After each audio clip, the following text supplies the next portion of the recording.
evening and thanks for joining NTD News on this Memorial Day. I'm Stephania Cox. Here are today's top stories. President Biden delivering his Memorial Day address at the Arlington National Cemetery. What's his plea as he cites the soul of our nation? Today we remember and we reaffirm freedom is worth the sacrifice. President Biden visits the site of the Texas school shooting as the Justice Department announces it'll review law enforcement's response and why it took so long. Canadian Prime Minister Justin Trudeau is introducing a new bill to implement a national freeze on handgun ownership. It'll prevent people from buying and selling handguns anywhere in the country. A heated exchange between Congressman Mo Brooks and Fox News anchor Sandra Smith on allegations of election fraud in 2020. They disagree on whether there's any evidence. And just to go on the record, there has been still no evidence or proof provided that there was any sort of fraud in that. Well, no, that's wrong. I don't know why you people in the media keep saying that, but And over the weekend, 2 boats collided, killing at least 5 people. One of the survivors has been charged with boating under the influence.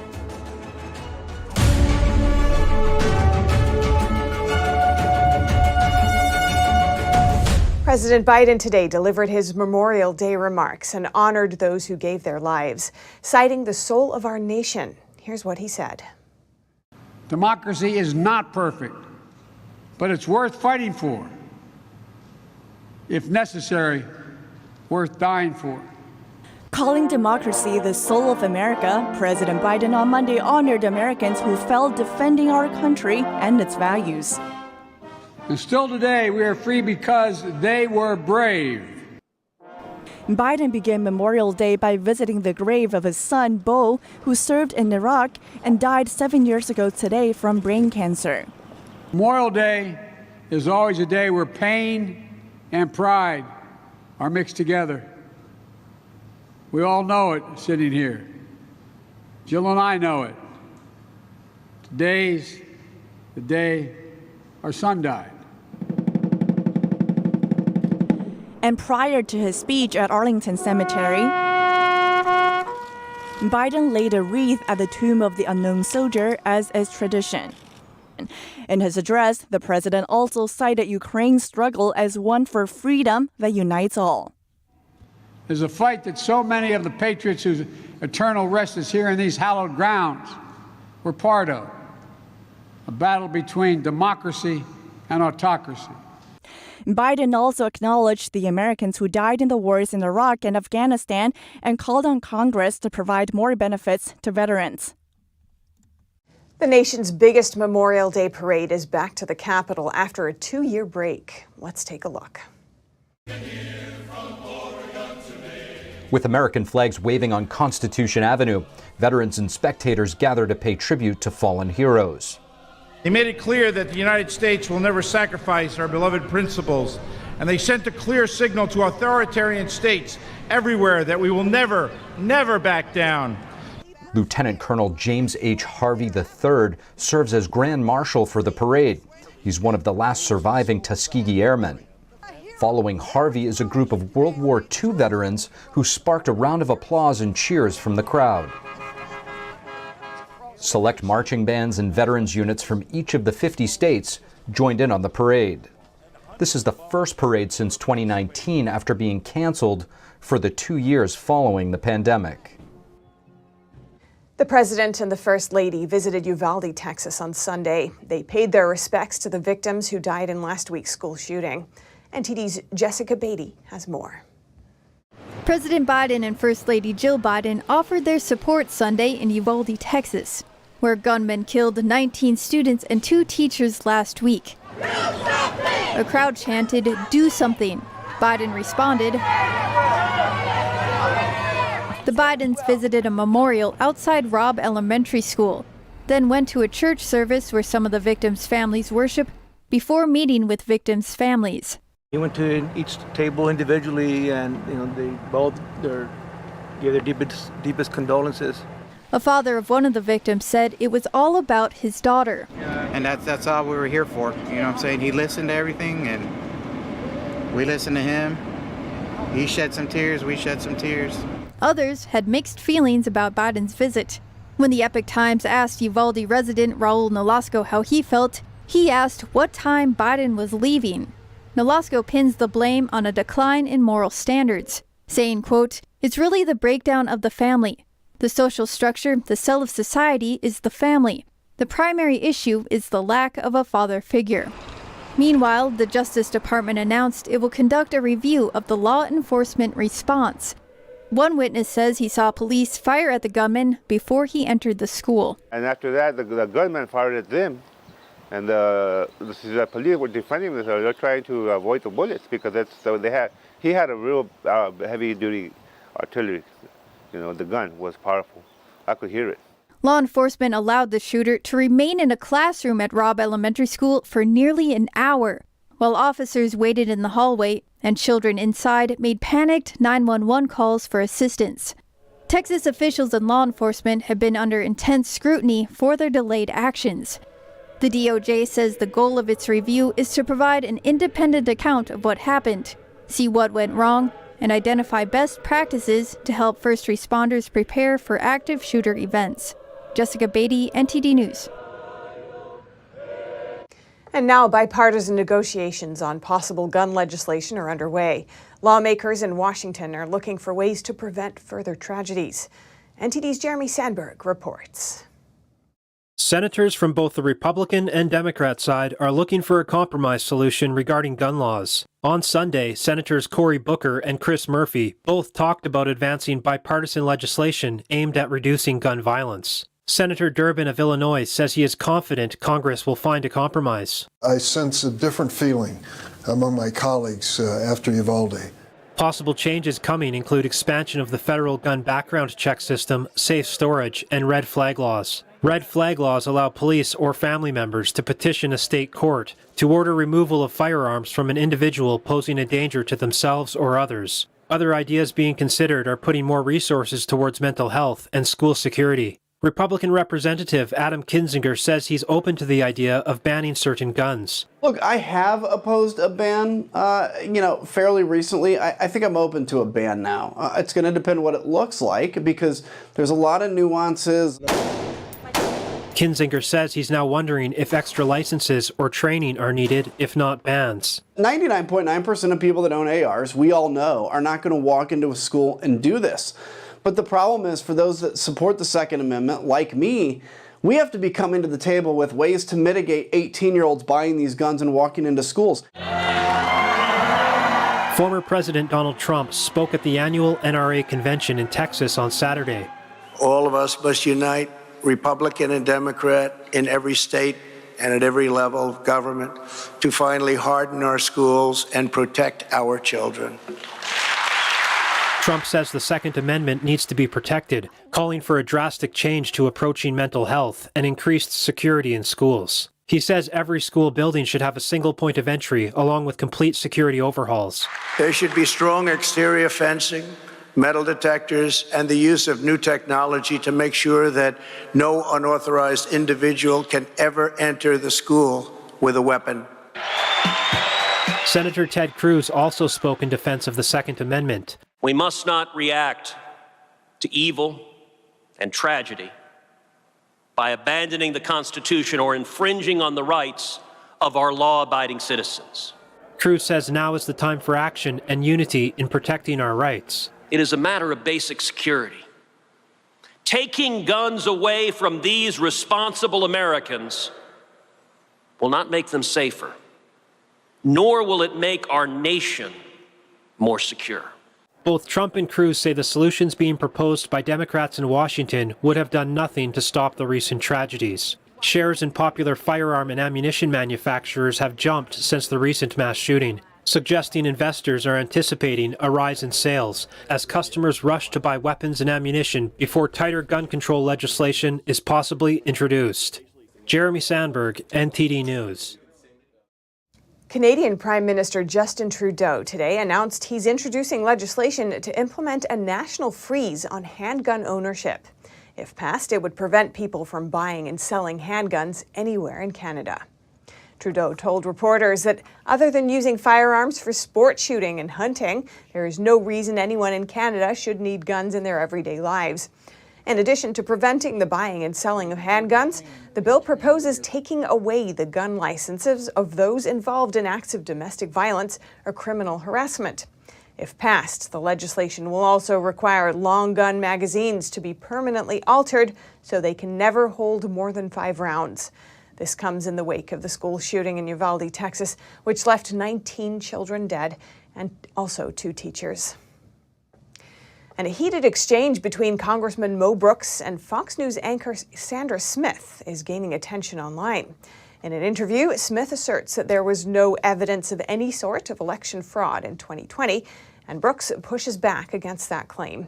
Here are the details. Republican Congressman and Senate candidate Mo Brooks had a heated exchange with Fox News anchor Sandra Smith in an interview on Sunday. It started with Smith asking about former President Trump unendorsing Brooks for the Senate race and how Brooks and Trump disagree when it comes to the 2020 presidential election. Here's the clip. And just to go on the record, there has been still no evidence or proof provided that there was any sort of fraud in that. Well, no, that's wrong. I don't know why you people in the media keep saying that, but that is absolutely false. That is absolutely false. You keep saying it every time, but that's absolutely false. What is false, sir? You had 150 congressmen and senators who absolutely disagreed with you on what you just said. So what are you calling them? What are you calling them when you say 150 Republican senators and congressmen looked at the voter fraud issue and said there was a major problem? At one point during the exchange, Smith tried to back up her assertion by saying that judges have ruled against challenges of the 2020 election. But the congressman cited other evidence to the contrary.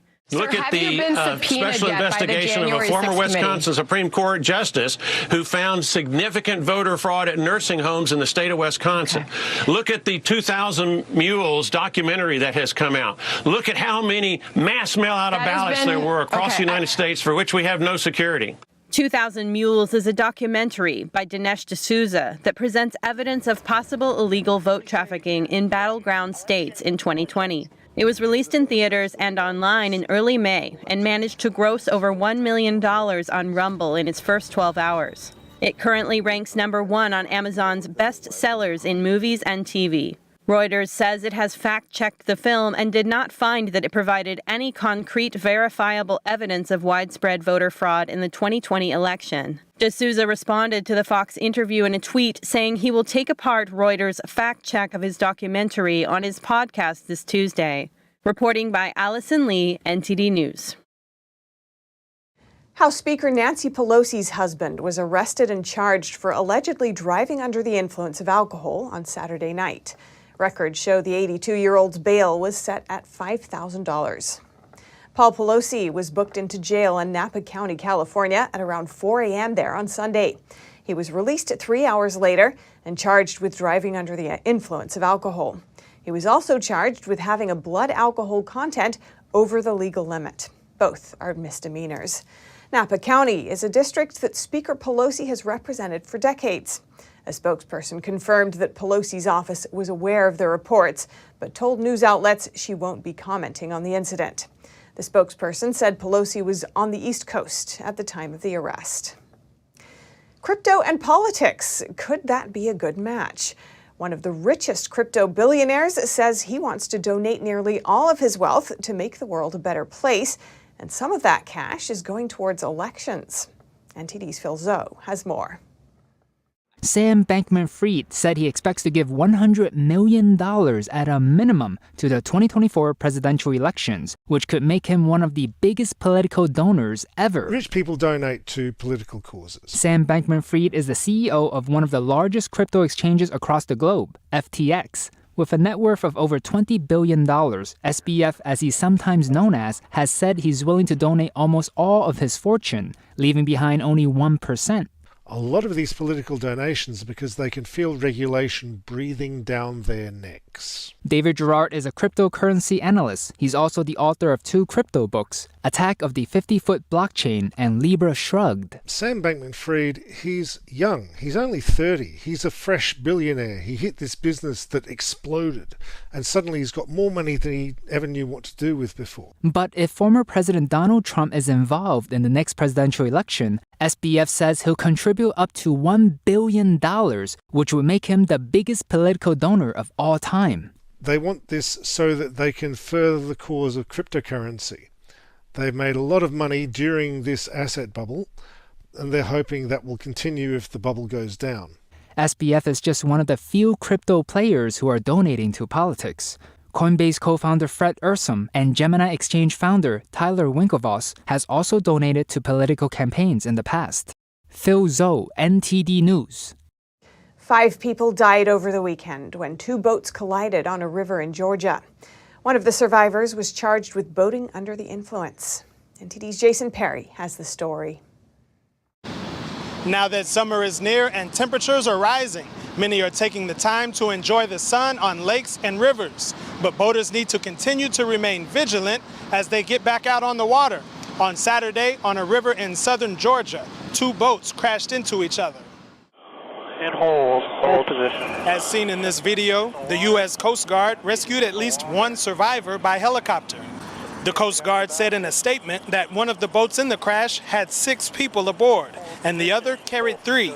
Authorities said searchers recovered 2 bodies shortly after the collision, which happened on the Wilmington River. 3 additional bodies were recovered in close proximity to each other in water about 14 feet deep. Authorities said at least 4 people were taken to hospitals. One of the survivors, Mark Christopher Stegall, who is 45, has been charged with boating under the influence. The names of the others involved were not immediately made public. Jason Perry, NTD News, New York. Coming up, a murder suspect who's been on the run was arrested in Las Vegas over the weekend. This in connection to the gang shooting in Sacramento, California that killed 6 people.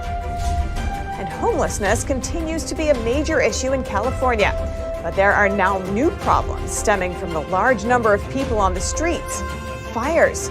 We have details on how and why an increasing number of fires are being set near homeless encampments. Find out more after the break.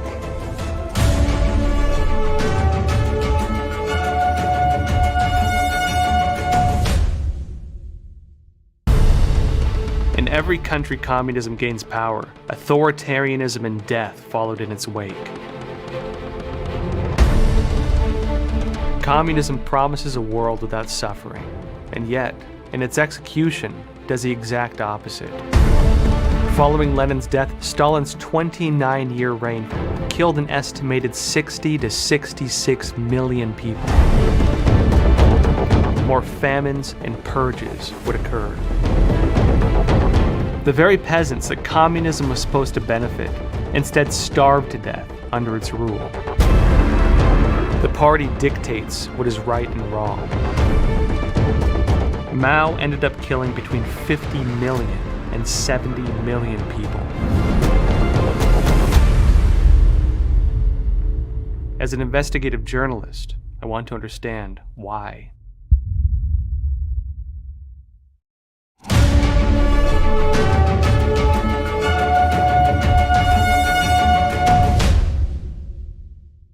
Another suspect in connection with the Sacramento gang shooting has been arrested in Las Vegas. He will be transported back to Sacramento to be put in jail. NTD's Eileen Egg has the update.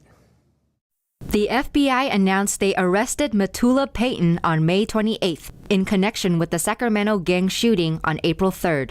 According to a Sacramento police news release, their detectives found leads that Payton was staying in an apartment complex in Las Vegas. Their detectives relayed the information to the Las Vegas Metro Police Department. They worked together to find and arrest Payton. Payton is suspected for the gang-related K Street shooting that killed 6 and wounded 12.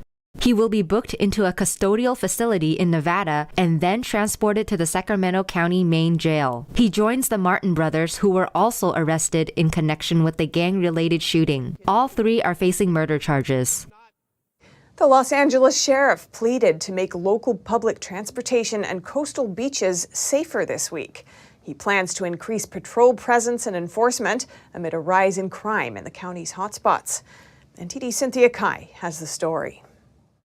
Beginning June 1st, the Los Angeles Sheriff's Department will start the Operation Safe Travel program on metro lines. The program includes increased patrolling and enforcement to address the rising number of homeless people living on the trains and to curb reports of increased assaults in the last 6 months. Sheriff Alex Villanueva stressed the importance of safety for travelers on the metro lines after the recent attacks on passengers.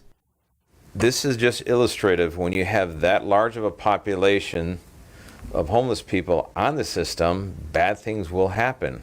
Because you have people that are under the influence, have mental issues, and they're in a place where people are vulnerable. According to a count last August by the agency that operates the system, the Metropolitan Transportation Authority, there are about 5,700 homeless people on Los Angeles County's buses and trains. In January, a woman was attacked and killed at a bus stop near Union Station. Another passenger was pushed onto tracks by a homeless person at Willowbrook Station. In February, a homeless man was fatally injured by a train while sleeping on the tracks. Just last month, 2 female passengers were sexually assaulted at a train station. Another traveler was intentionally set on fire while riding the train. This is what happens when people are actually living on the trains. They're not just living on the trains, they're also urinating, defecating on the trains. There's no restrooms on the trains. They will spend the entire day and night on the train. And this is problematic. And when they collide with the fare-paying passengers, as we've already noted, can be with deadly results. Similarly, deputies will also patrol beaches from Playa del Rey to Malibu during the summer months, known as Beach Patrol Mission. The officers make up the LASD's Sheriff's Response Team and the Mounted Enforcement Detail. The sheriff will also deploy the department's Homeless Outreach and Services Team to patrol the metro system and connect homeless people with services and mental health resources should they accept them. But Villanueva has been in a head-to-head battle with the Metro Board over enforcement. The board wants to search for alternatives to policing on trains. The increased patrols come as Angelenos are only a few weeks away from the June 7th primary election. Homelessness and the rise in crime are front and center issues for voters. Cynthia Kai, NTD News, California. California's fire season is not just about fighting wildfires in the mountains. Cities and counties across the state are reporting a growing number of fires related to homeless encampments. NTD's Cynthia Kai spoke to a man in the Bay Area who says he knows the details of the situation and is trying to fix it.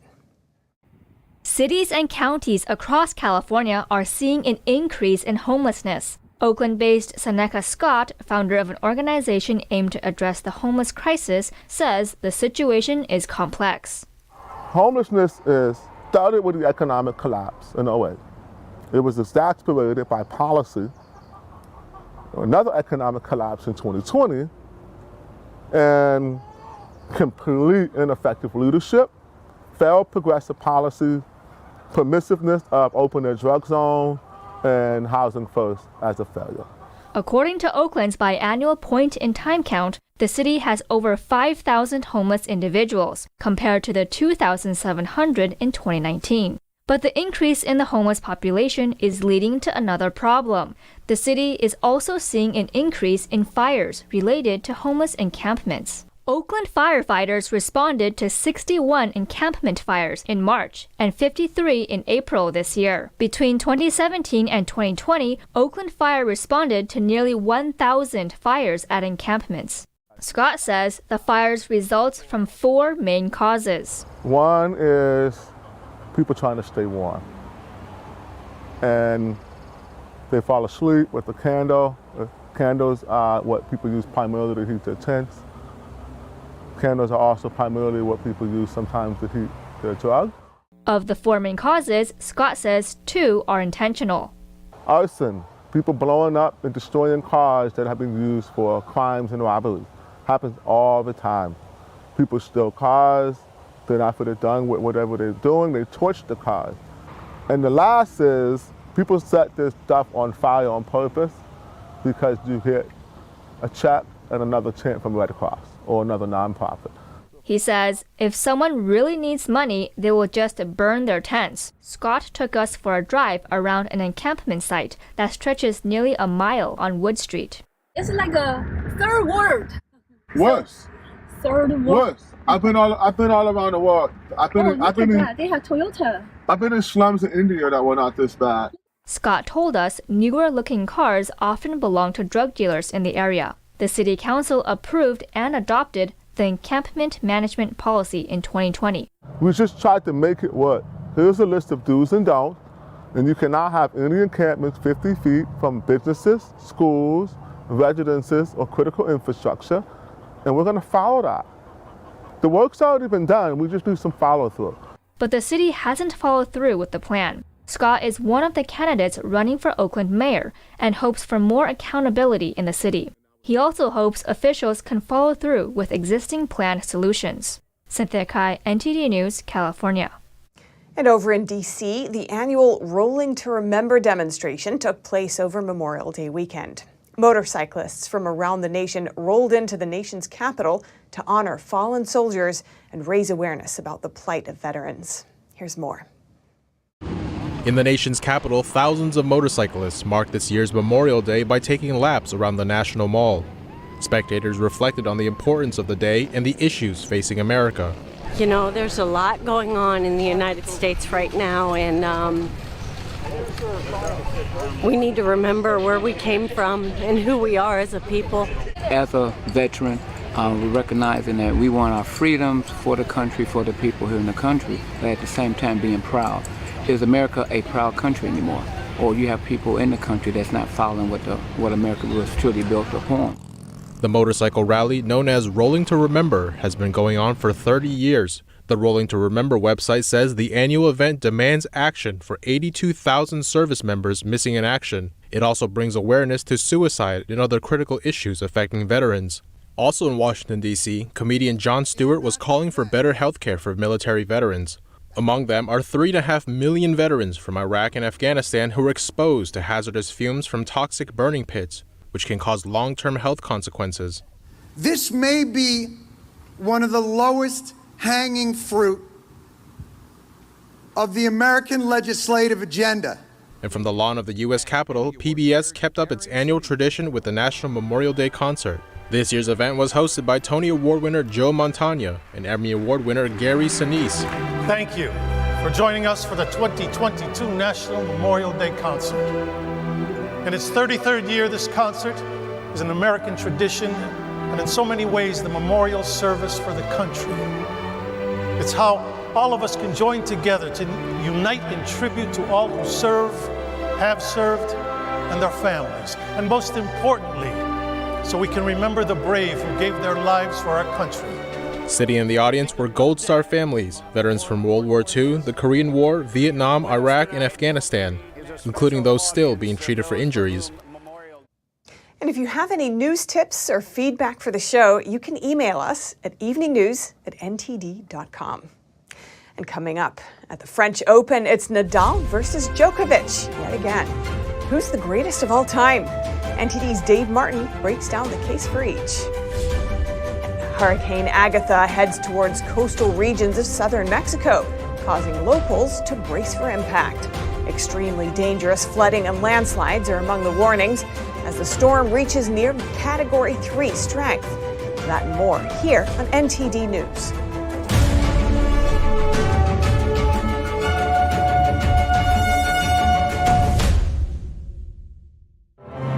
See China before communism. Behold a splendid culture reborn, filled with beauty, majesty, and a powerful message of hope. Come see the performance that has touched the hearts of millions, live on stage. Coming to Jones Hall, June 3rd through the 5th. shenyun.com/Houston, 877-663-7469. Secure, the true solution for your digital privacy and security. Secure is a private and secure messaging and email solution hosted in Switzerland. using military-grade encryption and Swiss privacy laws, giving you true privacy. Secure is 100% private and does not collect or sell any of your personal data. Secure's Helix technology connects you securely to our Swiss servers without the need of a VPN, guaranteeing privacy and security for all your communications. Secure Messenger doesn't require your phone number or any personal data that hackers target. Chat by Invites allows you to chat privately and securely with anyone outside of your secure network without the need for others to download Secure. Secure Send offers you a private and secure way to email anyone outside of Secure. You won't find this level of privacy or security on any other email or instant messaging application. Visit secure.com. Regain and protect your privacy today.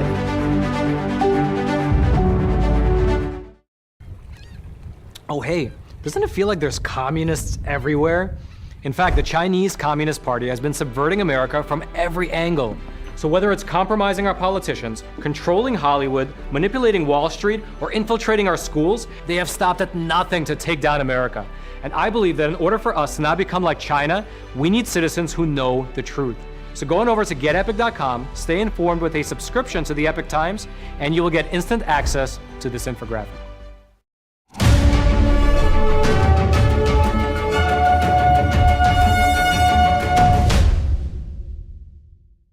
Residents in southern Mexico are preparing for Hurricane Agatha, this year's first named storm in the eastern Pacific.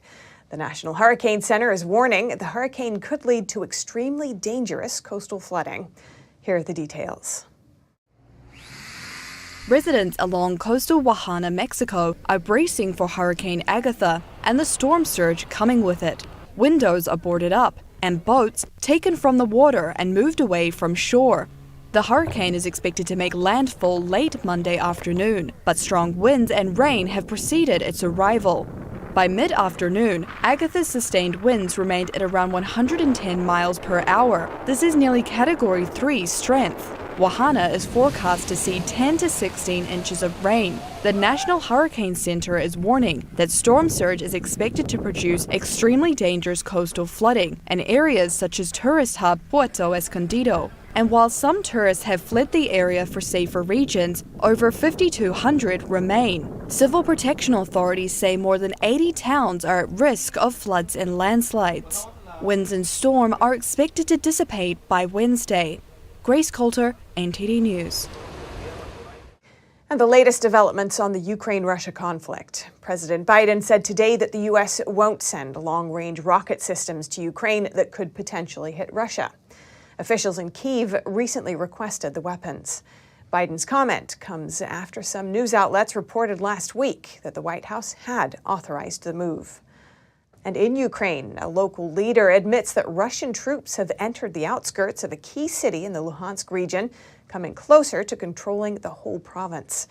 Ukrainian President Zelensky accuses Moscow of launching a relentless artillery barrage to seize the city, where critical infrastructure and 90% of buildings have been destroyed. NTD's Earl Rhodes has more. Russian troops have entered the outskirts of the Ukrainian city of Severodonetsk, the regional governor of Luhansk province said on Monday, describing fierce fighting over the ruins of a city that has become the focus of Moscow's offensive. Ukraine's President Volodymyr Zelensky said Russian troops have destroyed the town's critical infrastructure and damaged 90% of buildings. There is no communication in the city, and there is constant shelling. Capturing Severodonetsk is a fundamental task for the occupying contingent, and they do not care how many lives they have to pay for this attempt. Russian state TV on Monday aired footage of Severodonetsk, claiming it was almost under the total control of separatists.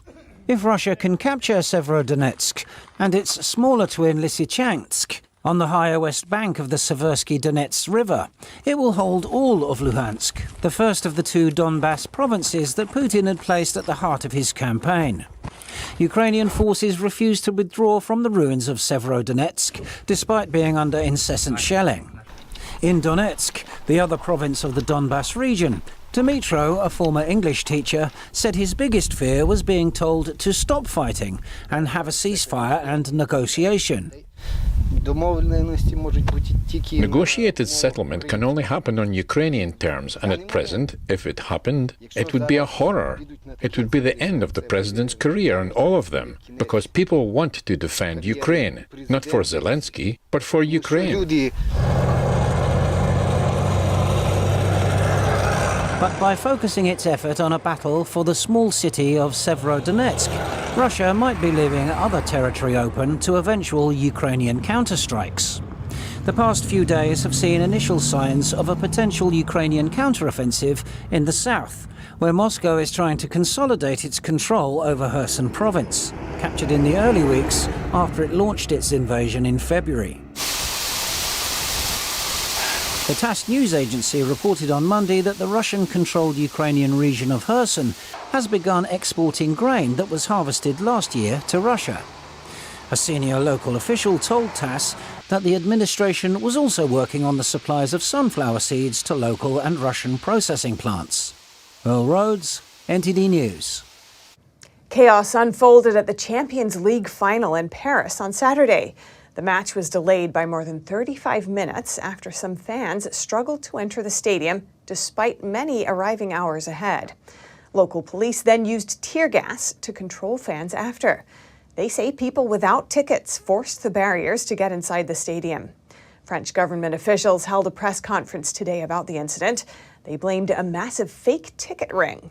But some in the UK and France say it was other causes that undermined the match. NTD's France correspondent David Vivas has more. Pictures widely circulated in social media on Saturday of Liverpool supporters storming the fences of the Stade de France at the Champions League final. French police tear-gassed protesters. The game was delayed and trouble continued after kickoff. While the unrest brought anger and sadness from both France and the UK, the official reactions and comments were very different. A number 10 spokesman said the UK wants to see the treatment of Liverpool fans in Paris fully investigated. He described footage from outside the Stade de France as deeply upsetting and disturbing. Liverpool Mayor Joan Anderson was at the final and said behavior from the French police was absolutely disgusting. There were also reports that lots of Liverpool seats were empty, meaning people with tickets weren't able to get in. Look at all these poor people who have done exactly the same as me. I don't even want to watch this game anymore now. I don't want to walk into that stadium. French Minister of the Interior Gérald Darmanin blamed the unrest on a massive industrial-scale ticket fraud coming from UK supporters. We regret a disorganization in the admission of British supporters, contrary to that of Spanish supporters, and we have observed that 30,000 to 40,000 British fans found themselves in the Stade de France either without a ticket or with fake tickets. The minister said out of 30 arrests inside the stadium, half were British. But Liverpool left-back Andy Robertson challenged the fake ticket allegations. The club, and somehow somebody told one of my mates that he's got a fake ticket, which I can assure definitely wasn't, because it was, obviously through me. So then obviously the French police decided to throw tear gas on fans, on families and things like that. So it's not been well organised. In French media reports, a police union official said the organisers did not allow people to filter into the stadium in an appropriate way, and that without the police, the whole event would have been a disaster. The officer also pointed out that interference came from many local thugs. Video shot by a Spanish reporter shows thugs climbing fences on the Spanish side of the stadium. The official narrative was also challenged in French newspaper Figaro, which says local thugs, not British supporters, undermined the match. This claim is also supported by political opposition parties. Nationalist Marine Le Pen said the blame is on the Minister of the Interior for not being able to quell the violence from local thugs. Member of Parliament Eric Ciotti said it's cowardly behavior to point out only UK supporters for what happened. Ciotti is leading calls for an inquest to find out what really happened. This is not the first time violence has happened at the Stade de France, which is one of Paris' poorer suburbs. Resolving the security issue is a top priority as Paris prepares to host the 2024 Olympic Games. David Vives, NTD News, Paris. The Mona Lisa was left shaken but unharmed Sunday. That's when a visitor to the Louvre tried to smash the glass, protecting the world's most famous painting. He then smeared cream across the glass surface in a climate-related publicity stunt. The perpetrator was a man disguised as an old lady. He jumped out of a wheelchair before attacking the glass. A video of the incident's aftermath shows a Louvre staffer cleaning the glass. Another video posted on social media shows the same staffer finishing cleaning the pane covering the Da Vinci masterpiece, while another attendant is seen removing a wheelchair from in front of the painting. The Louvre was not immediately available for comment. And now for your sports news. Here's NTD's Dave Martin with today's top stories. The Golden State Warriors are the betting favorites to win the finals over the Boston Celtics. That's according to Caesars Sportsbook. Golden State, which is in the finals for the 6th time in 8 years, opened the season at 10-1 odds to win the title. Boston opened the season at 50-1 odds, but came on strong in the second half and won a pair of Game 7s, including last night's close call. The Celtics led the Heat by 13 with 3.5 minutes left, but a Max Strus 3 with 50 seconds remaining punctuated an 11-0 run that cut the lead to 2. After Boston came up empty on offense again, Jimmy Butler's fast break three-point attempt with 20 seconds left came up short, and the Celtics held on for the win. The Warriors have been waiting to see who they'll play since finishing off Dallas last Thursday. Golden State is hoping to get back Gary Payton II, Andre Iguodala, and Otto Porter Jr. back from injuries before the series starts. Another championship would break a franchise tie with Chicago for third most all-time with 7. Should the Celtics prevail, it would be their 18th and would put them one ahead of the Lakers for most ever. Game 1 of the finals is Thursday night in San Francisco. At the French Open, Rafael Nadal and Novak Djokovic will play Tuesday for the record-extending 59th time as the two battle for a spot in the semifinals. Djokovic leads their all-time series 30-28. He's the only one who's even had a little success in beating Nadal here, with 2 wins in 9 career matches. Nadal, who's won a record 13 titles at Roland Garros, has a mind-boggling 102-1 record against everyone else. That includes a 6-0 mark against Roger Federer. The match would also continue to alter the greatest ever debate in men's tennis.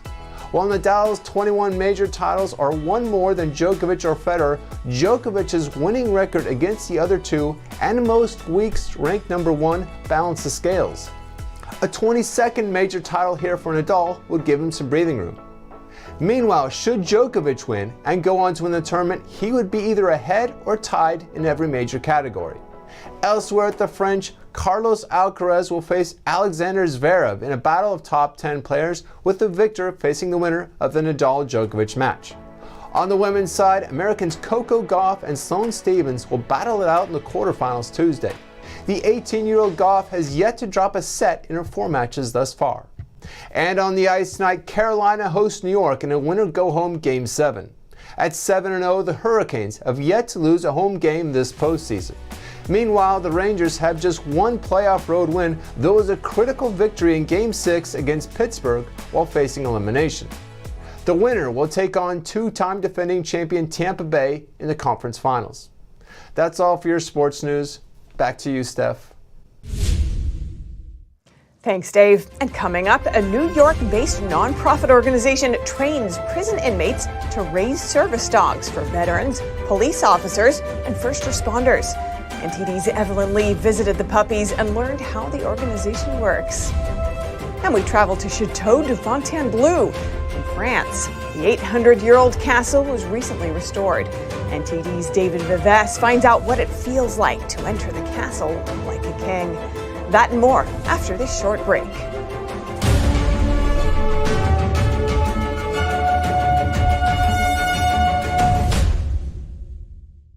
Hello, I'm Mike Lindell, inventor of MyPillow. Thanks to your support, you've helped make MyPillow become one of the fastest growing companies in America. Over the last 12 years, you've helped MyPillow create thousands of jobs right here in the USA. When I got MyPillow, I'm asleep almost immediately. I stay asleep at night and I wake up more well-rested in the morning. That's why I invented MyPillow. My patented fill adjusts to your exact individual needs and helps keep your neck supported and aligned. I'm interrupting this commercial to bring you my BOGO extravaganza. For example, you get one of my Giza Dream bed sheets and you get a second set absolutely free. Or my 6-piece towel sets. Buy one set, get another one absolutely free. Or get my classic premium MyPillow and get another one absolutely free. So call the number on your screen or go to mypillow.com and use your promo code to get my buy one, get one free offers and get deep discounts on all MyPillow products.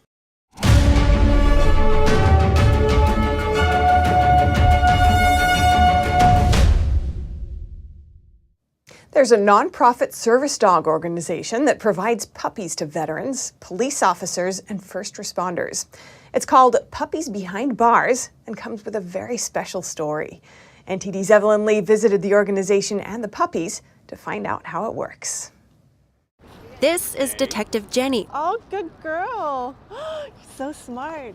One of 3 emotional support dogs at the New York Police Department. I mean, she has the rank of a detective just because that's my rank. Her handler, Efren Hernandez, spent 21 years in the Army before retiring in 2011 and transitioning into the NYPD. Hernandez has insight into what kind of an impact rising crime rates and war can have on both officers and soldiers.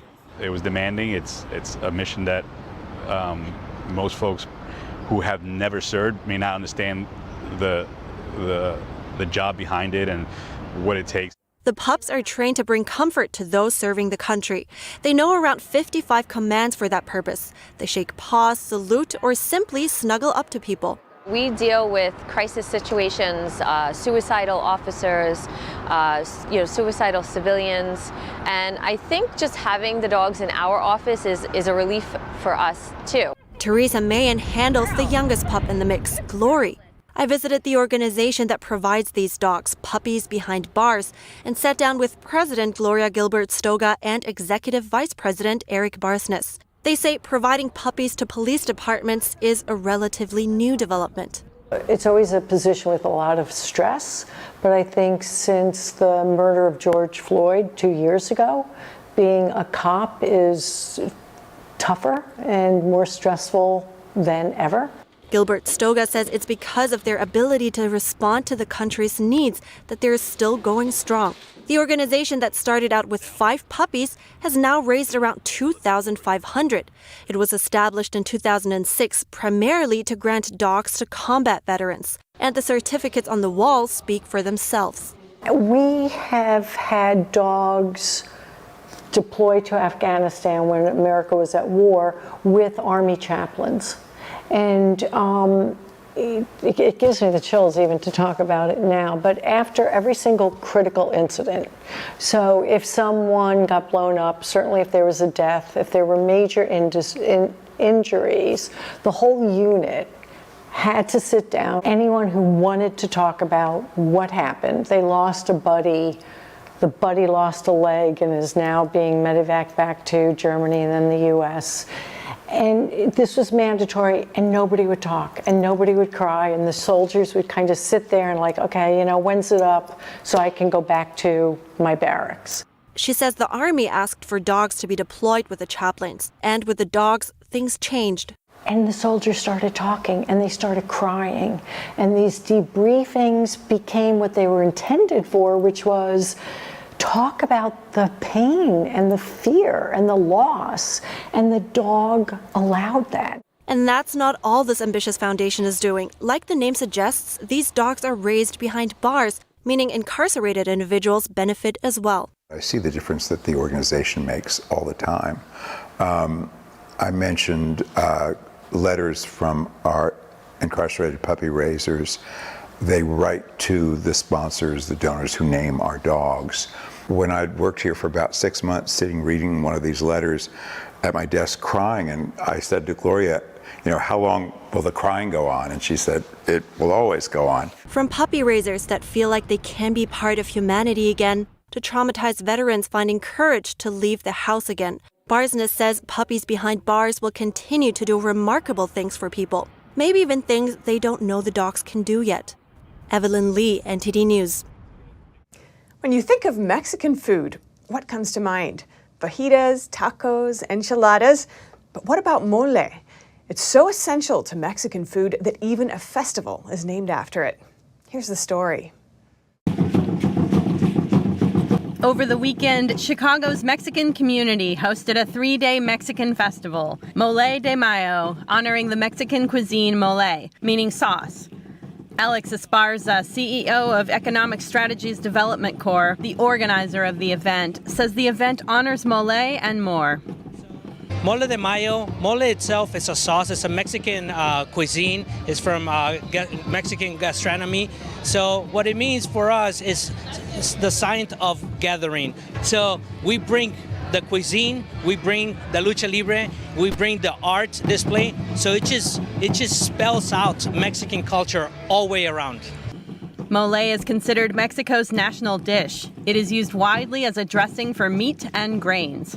It's made of many ingredients, so it has a huge variety of flavors. Every year, the judges choose one winner at the festival. Carlos Aguilar, one of the judges, says the moles are judged beyond the taste. We qualify flavor, how does it look, the history, the recipe, presentation, texture. This year's winner is Evolina's Tamales, owned by Lina Hernandez. She's won 5 years in a row. Hernandez's mole recipe has been passed down from her grandmother. She shares her secret recipe. My secret, the love, the passion.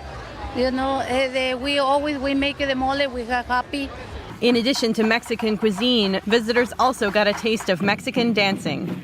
Selena Sanchez is part of the indigenous dance group Aztec Dance. The Aztecs are an ancient civilization in Mesoamerica, now known as Central America, between 1300 and 1521. Their dance is an important ritual honoring their gods in Mexican culture. We take turns dancing. Everybody does their own dance. Each dance represents a different thing, like rain, the corn dance, the fire dance. Everybody just takes turns, like going around the circle and giving the dance to everybody else until it completes.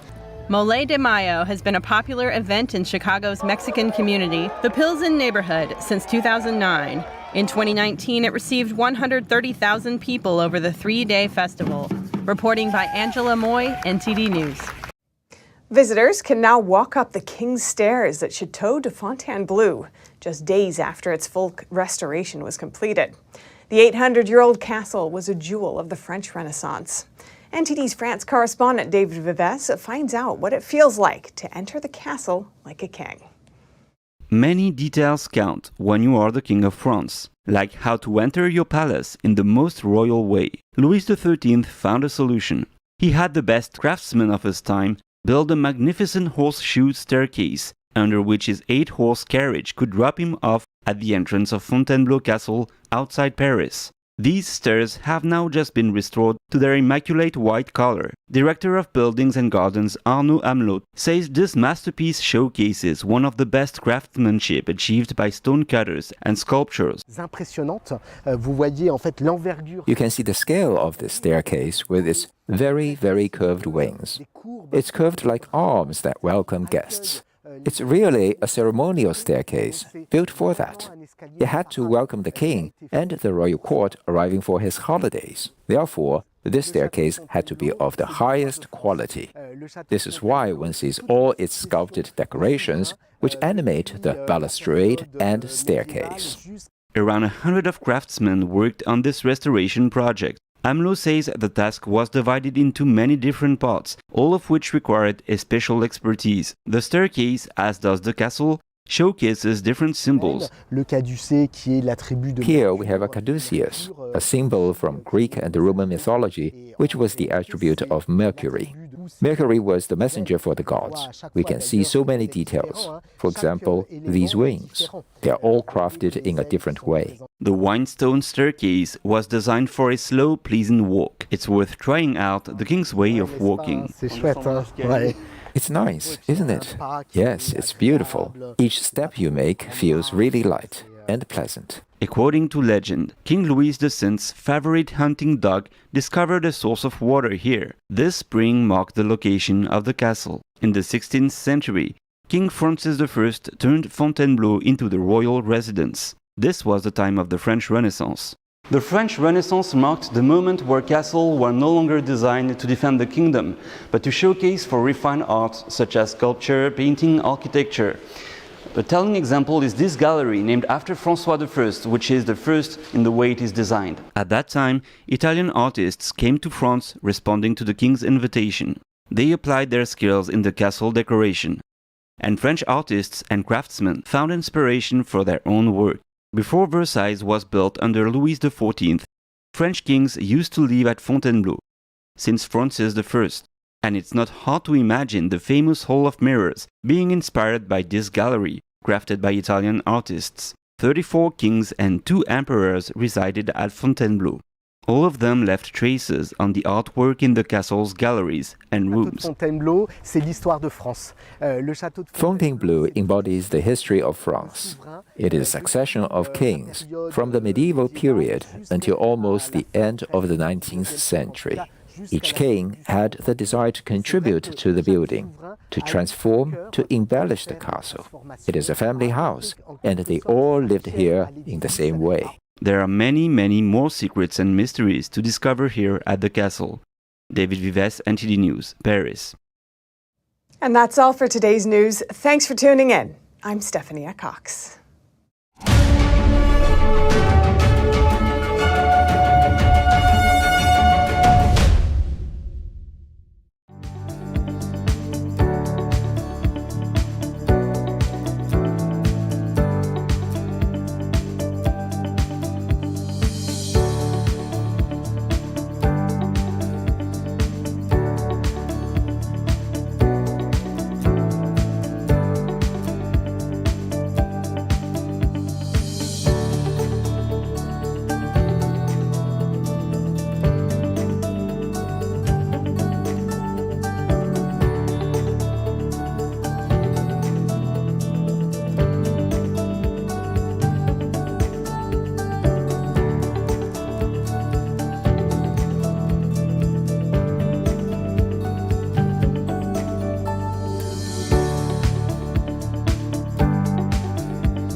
Thanks for watching us on YouTube. Did you know YouTube only keeps selective videos on its platform? So if you want to make sure you get the full picture, just subscribe to our newsletter.